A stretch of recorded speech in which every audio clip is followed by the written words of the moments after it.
E aí, tranquilo, beleza? Numa boa? Estamos de volta. Vimos aqui os principais tipos de correspondência oficial e já vimos apresentado para você a turminha do Coma-me, ou seja, circular, ofício, memorando, aviso, mensagem, exposição de motivos. Conforme disse, estes aqui são previstos, normatizados lá no Manual de Redação da Presidência da República. Circular, de fato, formalmente não está lá no manual, mas como ele nasce de ofício ou memorando, segue o mesmo padrão. E aí, conforme disse, é cada coisinha no seu lugar. Por isso, vale a pena a gente recordar a distribuição desses elementos. Trago aqui para você, na sequência, o modelo do ofício que está lá no Manual de Redação da Presidência da República. Isso consta do seu material também, mas aqui eu trouxe para que você, no caso, visualizasse direitinho. Vale lembrar essas informações que aparecem em cima. Se estiver pequeno aí, você pode acompanhar no seu manual. Aliás, no seu material. Essas informações aqui dizem respeito ao timbre do papel, ou seja, as informações como endereço, telefone, correio eletrônico, por aí vai, fax, já devem constar no timbre do papel. Vale lembrar, se essas informações não estiverem lá, você pode inserir uma nota de rodapé, na qual você pode colocar as informações ausentes lá no próprio timbre do papel. Muito bem. O padrão ofício efetivamente começa aqui, e conforme a gente viu anteriormente, temos o tipo, o número e na sequência a sigla da unidade que expede o ato comunicativo. À direita, é a única coisa à direita, temos aqui a data. Professor, mas essa é antiga, né? É, porque de fato é o exemplo que está lá no Manual de Redação da Presidência da República. De fato, data de 91 esse exemplo. Mas, enfim, na sequência temos o endereçamento, aquele endereçamento pomposo, porque é uma alta autoridade, a sua excelência, o senhor. Temos o assunto, o vocativo, senhor e o cargo, e vale lembrar, os parágrafos são numerados, inclusive o primeiro. Este é o exemplo tirado do Manual de Redação da Presidência da República e ele traz a numeração, inclusive, do primeiro parágrafo. Aqui apenas para a gente visualizar, continuamos aqui, vemos também a numeração dos parágrafos, retirei aqui os últimos, que era um ofício bem grandinho, temos no caso o fecho e em seguida a identificação do signatário. E aqui no caso teria espaçamento mínimo aqui embaixo de 1,5 cm. Vale lembrar, lá em cima teríamos no caso a distância de 5, aqui 3, aqui 1,5 e também lá embaixo no mínimo 1,5. Muito bem, né? Lembra que eu falei que o memorando simplifica algumas apresentações do ofício? Eis aqui um exemplo para que, no caso, você verifique essas simplificações. Primeira simplificação do memorando. Utilizamos em. Não se coloca o nome da localidade, apenas em. Segunda simplificação do memorando. O endereçamento, a indicação do destinatário é ao senhor e, na sequência, o cargo. Você não usa toda aquela estrutura pomposa que a gente tem lá para o ofício ou outras correspondências externas. Você só coloca em uma linha o destinatário. E terceira simplificação. Como essa sequência senhor e cargo é a sequência do vocativo, não há vocativo no memorando. Ok? Então, no caso, o memorando é o único que traz essas simplificações. Todos os outros vão utilizar aquele padrão ofício completinho. O aviso utiliza o padrão do ofício completinho. A exposição de motivos utiliza o padrão do ofício completinho. O único que simplifica, no caso, a estrutura é o memorando, que abre mão, no caso, da indicação da cidade. Coloca-se apenas em, nada de vírgula aqui. O destinatário é ao senhor e o cargo e também se dispensa o vocativo. Tranquilos? Muito bem. Eis, então, as correspondências que obedecem ao padrão ofício. Sobretudo, ofício e memorando, essas você tem que guardar muito bem, porque é o que efetivamente mais aparece na prova do concurso. Mas, conforme disse, há outras correspondências que não são normatizadas pelo Manual de Redação da Presidência da República. As que não são normatizadas são essa daqui, ó. Se você quiser, essas aí não obedecem ao padrão ofício, não são normatizadas, portanto, você não tem obrigatoriedade de seguir o padrão ofício. Se você, então, quiser, pode guardar aqui na forma desse acróstico Radar PC. É verdade. Essas do Radar PC não obedecem a um padrão ofício. Aqui você não tem toda aquela obrigatoriedade de disposicionamento gráfico que há para um ofício, um aviso, uma exposição de motivos para um memorando. Aqui você tem uma liberdade formal um pouquinho maior. O fato é que essas aí são relatório, ata, declaração, atestado, requerimento, parecer e certidão. Não são previstas no manual, mas, obviamente, constituem redação oficial, uma vez que elas são atos produzidos pela administração pública. E só pelo fato de ser produzido pela administração, automaticamente já se torna redação oficial. Mas, lembra que eu falei que elas não seguem um padrão ofício? O que significa dizer não obedecer ao padrão ofício? Significa que a apresentação, a disposição dos dados não segue a apresentação que a gente viu para um ofício, aviso. Na realidade, essas correspondências utilizam um esqueletinho básico, um esqueletinho genérico. Eis aqui. É um esqueletinho genérico, xing-ling, que você encontra em qualquer feirinha aí da sua cidade. Você encontra esse negócio aqui. É bastante simples. É basicamente isso. Título, texto, data e aqui vem a identificação do signatário. Oxê, só isso, professor?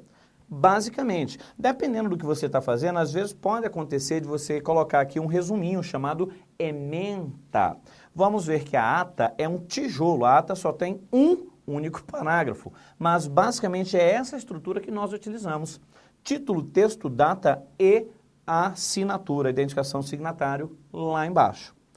Ora, se aquela turminha do radar PC, relatório, ata, declaração, atestado, o requerimento, parecer e certidão, se elas seguem esse padrão xing-ling que a gente vê aqui, essa estrutura, esse modelinho básico, o mais importante, nesses casos, não é a própria estrutura em si. O mais importante para a turminha lá do radar PC é você saber o que é cada coisa, porque é isso que efetivamente vai interessar se aparecer na prova de concurso.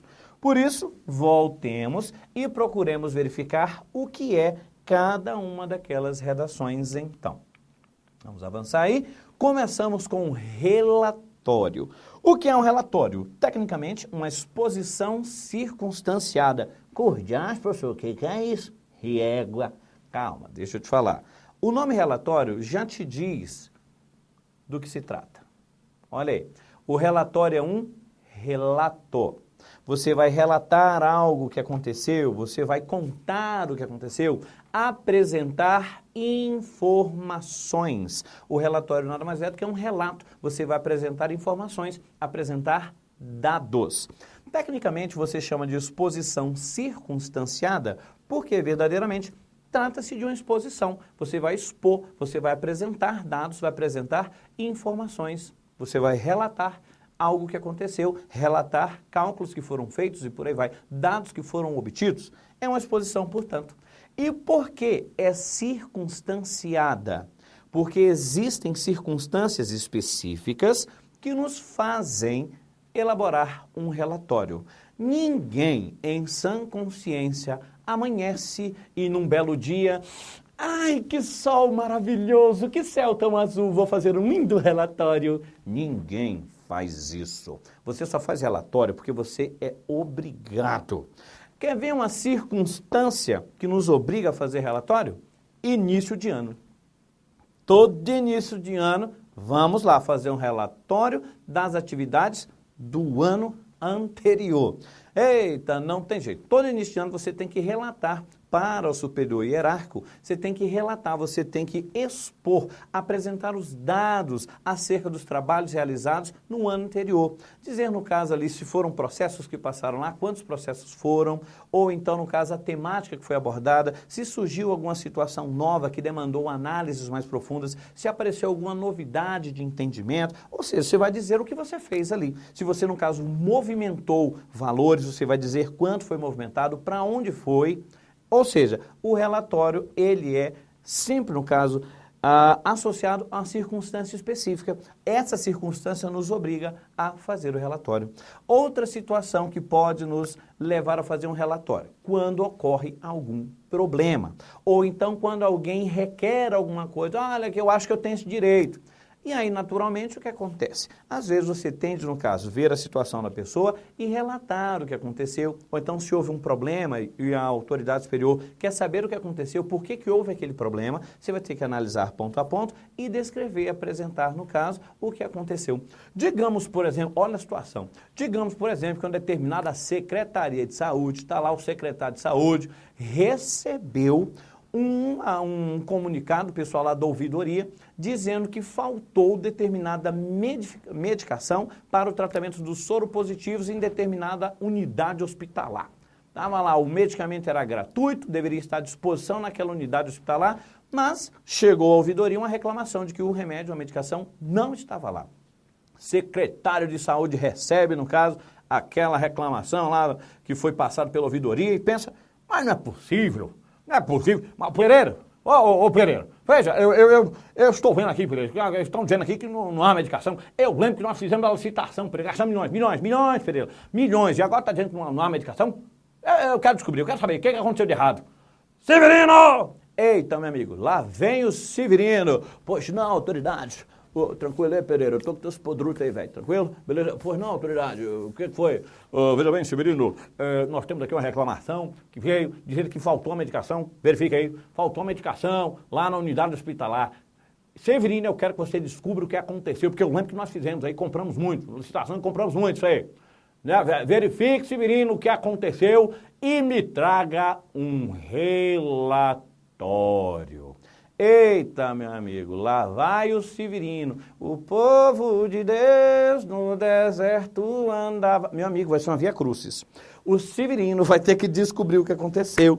Ele vai atrás do pessoal da licitação para ver se foi tudo direitinho, se de fato quem recebeu entregou, quando entregou, se foi direitinho, para onde foi, com quem ficou, o responsável. Ele faz isso tudo até descobrir que aconteceu o seguinte, a etiqueta de identificação do lote do medicamento soltou. Era uma etiqueta vagabunda, soltou. E aí o lote do medicamento ficou lá, uma central de distribuição de medicamentos, e ninguém sabia para onde ia, o que era e tal. Ficou lá parado, ficou parado. Todas as outras foram entregues e aquela ficou lá parada.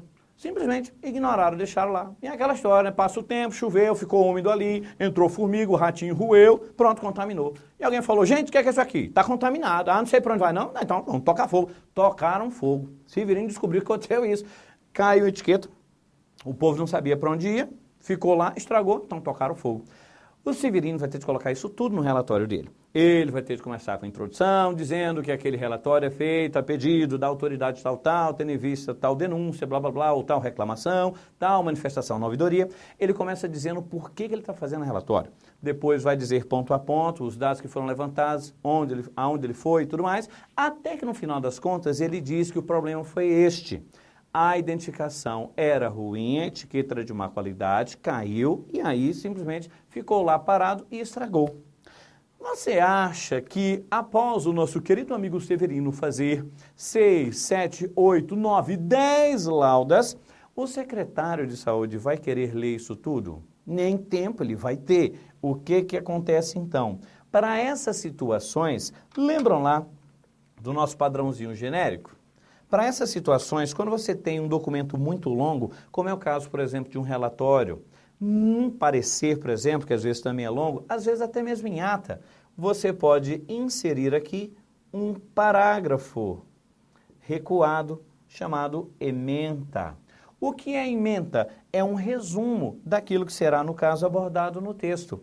É parecido com o assunto. Aliás, a ementa da correspondência oficial tem o nome assunto, mas a ementa em outras correspondências, em outros atos comunicativos ou redação oficial, vai se apresentar na forma de um parágrafo recuado em que você resume o teor do assunto. Por exemplo, no caso do Severino, a ementa poderia ser basicamente o seguinte. Ementa. A ausência da medicação tal em tal unidade hospitalar. Ponto. Perda do lote pertinente por problemas de identificação. Ponto. Resolvido. Ou seja, o secretário vai ler apenas a ementa e já sabe o que aconteceu. Naturalmente, se ele quiser detalhes, ele pode ler o relatório todo. Mas, em lendo a ementa, ele já sabe do que se trata. Ficou claro isso? Então, a ementa ela pode ser utilizada facultativamente em pareceres, em relatórios ou mesmo em atas, porque às vezes as atas são um pouco longas. Mas, enfim, conforme vimos, o relatório é essa exposição circunstanciada. Assemelhando-se ao relatório, temos o parecer. O parecer é parecido com o relatório. O parecer também é uma exposição. A diferença é que ele traz análise técnica. Veja, qualquer um pode fazer um relatório? Sim, qualquer um pode fazer um relatório, porque você só precisa relatar, dizer o que aconteceu, apresentar as informações, apresentar os dados. Qualquer um pode fazer um relatório. Qualquer um pode fazer um parecer? Não. Só poderá fazer um parecer quem tiver o conhecimento técnico necessário para analisar aquela situação.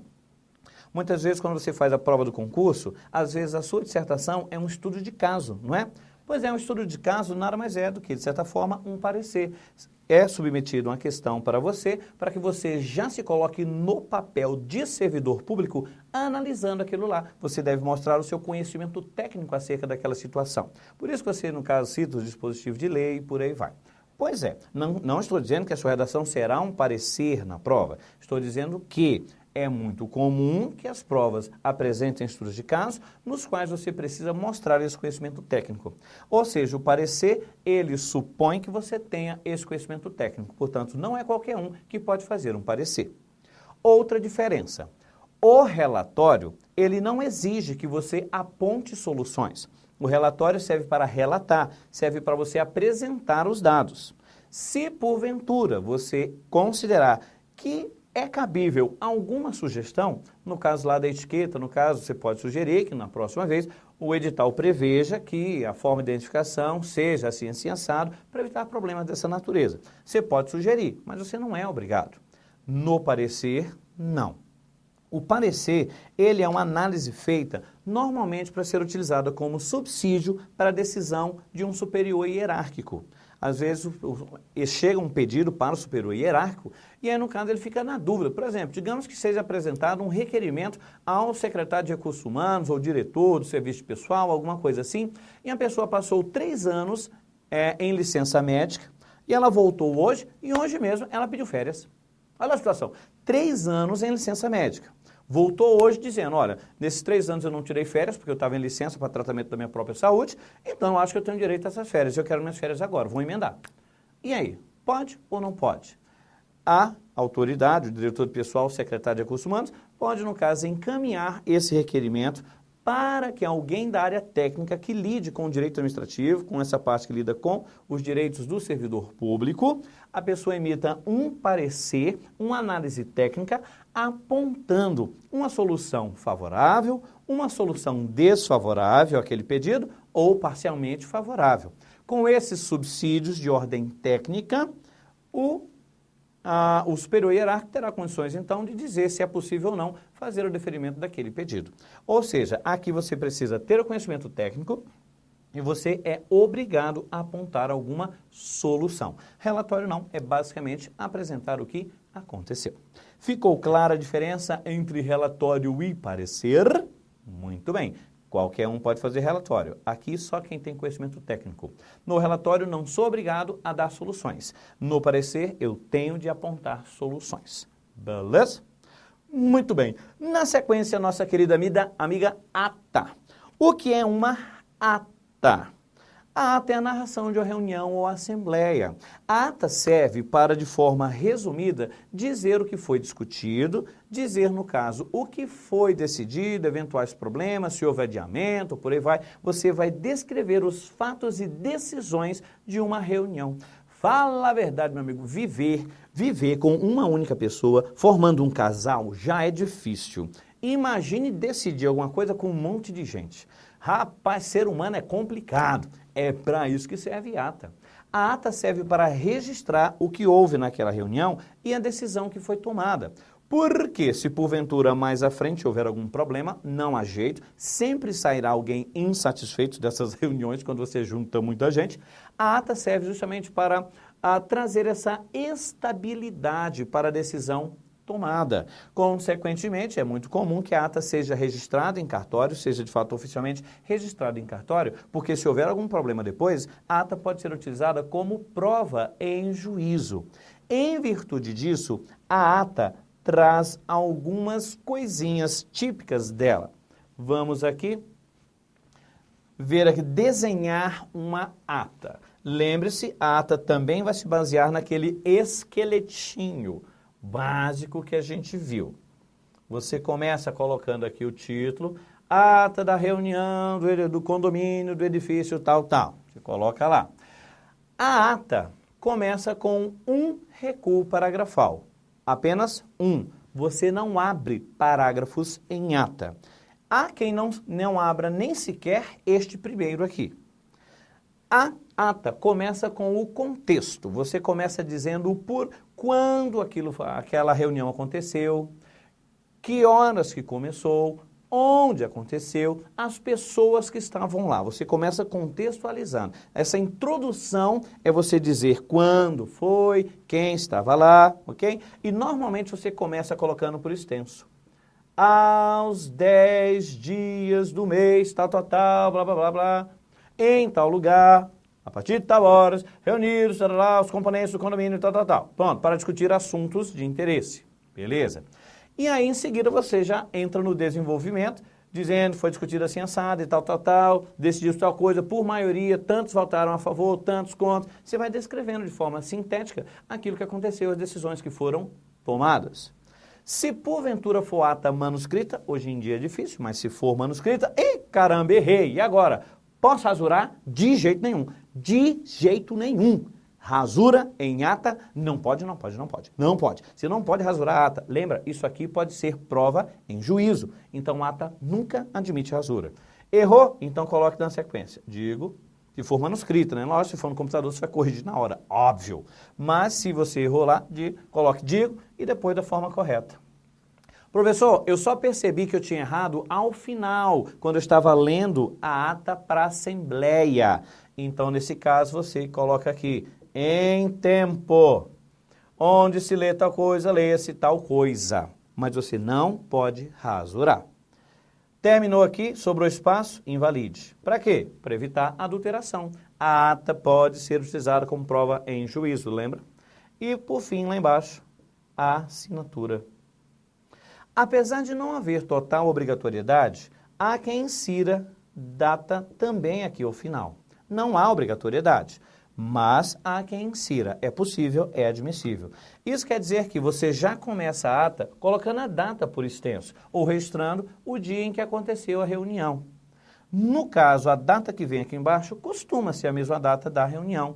Mas se porventura, no caso, a reunião tivesse se estendido por vários encontros, não deu para terminar num dia só, resolveram estender, há essa possibilidade de inserção de data também aqui ao final. A data em que começou e aqui a data em que efetivamente a ata foi lavrada. Tranquilos? Então, no caso, termina com a data e também a assinatura. Beleza? Vamos lá, pintar o velhinho, vai lá beber um copinho d'água, espichar a canela e nós voltamos já.